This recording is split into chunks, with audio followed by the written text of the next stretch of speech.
मेरा नाम कामनी है। मैं आदर्श विद्यालय की कक्षा 4 की छात्रा हूँ।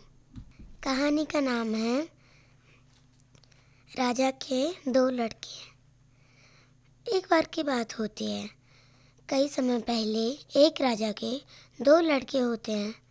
वह छोटा वाला बहुत तेज होता है और बड़ा वाला कमज़ोर। तो एक बार राजा वजीर से बोलते हैं, वजीर मेरे दोनों लड़के को बुलाइए। तो वह बोलते हैं, जी। फिर वह दोनों लड़कों को बुलाते हैं। फिर वह आते हैं, बोलते हैं, पिताजी क्या हुआ? बोलते हैं, राजा जी बोलते हैं कि मैं किसी को राजकुमार बनाना चाहता हूँ, इसमें कुछ करना होगा।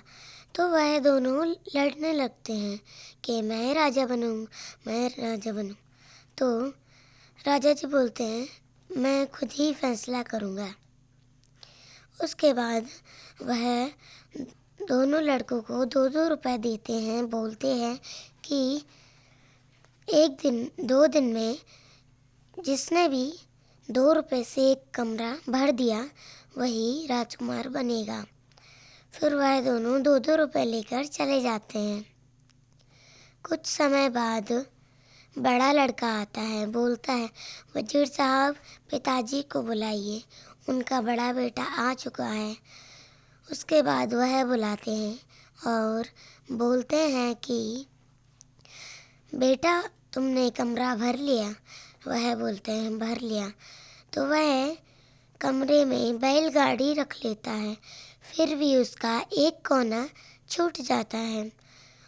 फिर वह बोलते हैं, बेटा तुम्हारा तो एक कोना छूट गया। कुछ देर बाद छोटा लड़का आता है और बोलते हैं कि पिताजी मैंने कमरा भर लिया। फिर वह 1 रुपए की मोमबत्ती लाकर पूरे कमरे में रख देता है। फिर उसके बाद पूरे कमरे में रोशनी हो जाती है।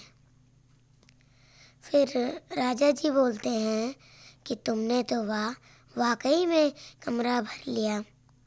इस कहानी से हमें यह सीख मिलती है कि जो हमें मिले उसी में संतुष्टि रखनी चाहिए। धन्यवाद।